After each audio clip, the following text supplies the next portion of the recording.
Today, we are gonna have a showdown of the cameras I have at my disposal to choose which camera is gonna be my go-to for my YouTube videos. And so, welcome to my first ever YouTube launch video.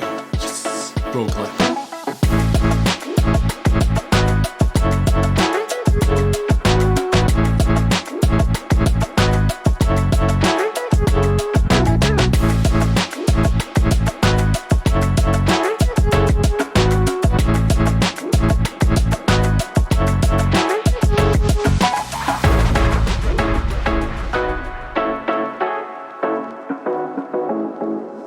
Hey everybody, my name is Clint Beasley and I am a creative tech. Welcome to my YouTube channel. As I mentioned in the open, this is the launch video. And what better way to launch the channel than to take you with me on my quest to figure out what camera I'm gonna use to film these videos. Now, of course, I'd love to just go out and buy the ideal camera specifically for this use, but that's not always feasible. And I do have several cameras at my disposal, and the best camera is the one you have with you. Now, all of these cameras are pretty good, but none of them are ideal. So let's meet the contestants and I'll fill you in on what's good and what's not so good. Let's get ready to rumble!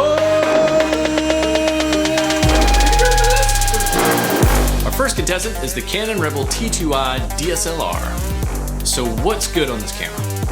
Well, first, it does a decent job of capturing good quality video. It also features a lens that's pretty wide at 18 millimeters, and it still works.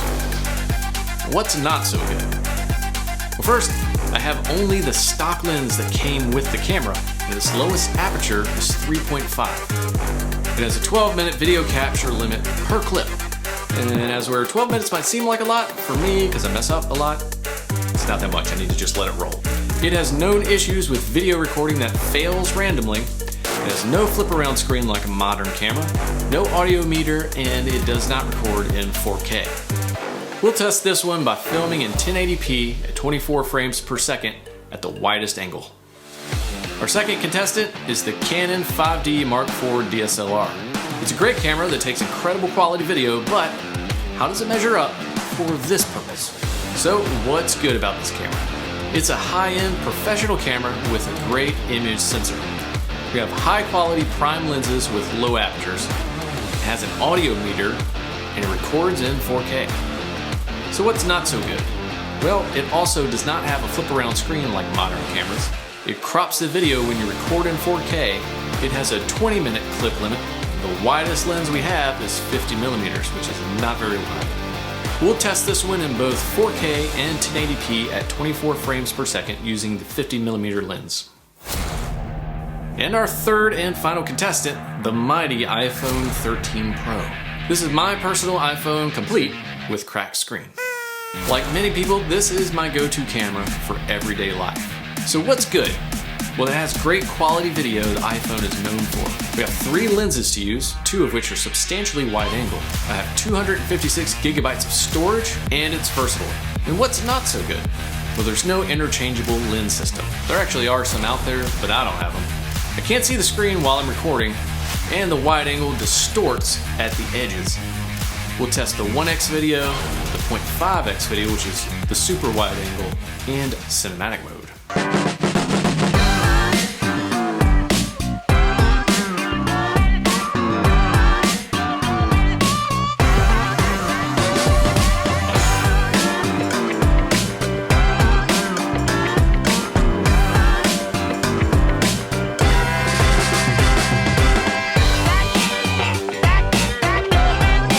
Let's do it. Cold open, take 1.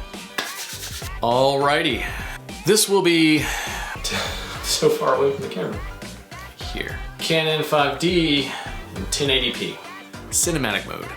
Alright, this is 0.5. Okay. 1x. Go to.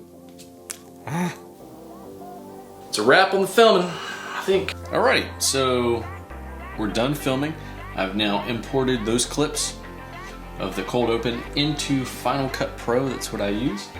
And we're just gonna review them. The first clip is the Canon Rebel T2i DSLR. Today we are gonna have a showdown of the cameras I have at my disposal to choose which camera It's going to be my go-to for my YouTube videos. The picture quality is kind of dark.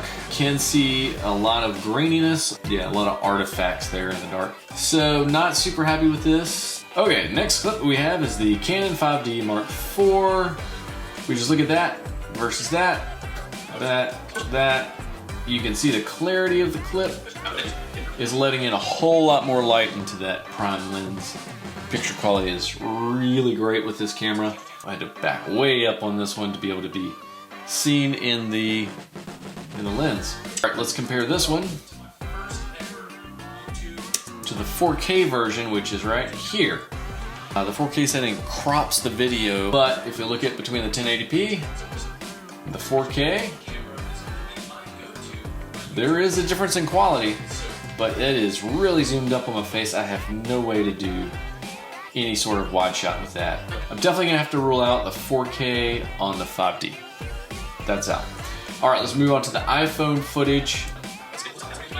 Not bad. I have a decent wide angle here with the 1X. It's wider, the skin tones are better without having to do a whole lot of work. And the sound is really good. Let's go to the 0.5 between the iPhones. The super wide angle. Woo, that is wide. But you can see the junk on the floor right there that I just kind of shoved out the way. At the edges, it distorts the picture. I think I'm gonna nix the super wide angle.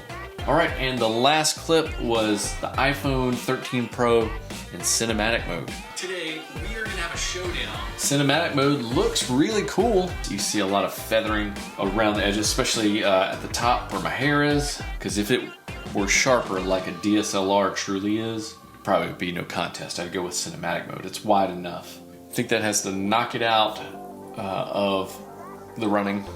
So that brings us down to our two finalists. Canon EOS 5D Mark IV in 1080p and iPhone 13 Pro 4K 1X zoom.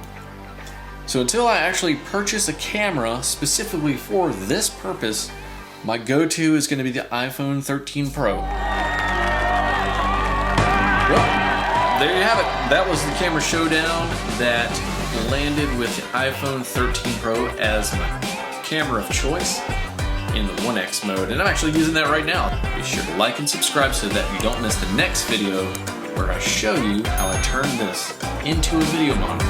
Well, thanks for watching my launch video, and I can't wait to share all the other videos we have planned. Later.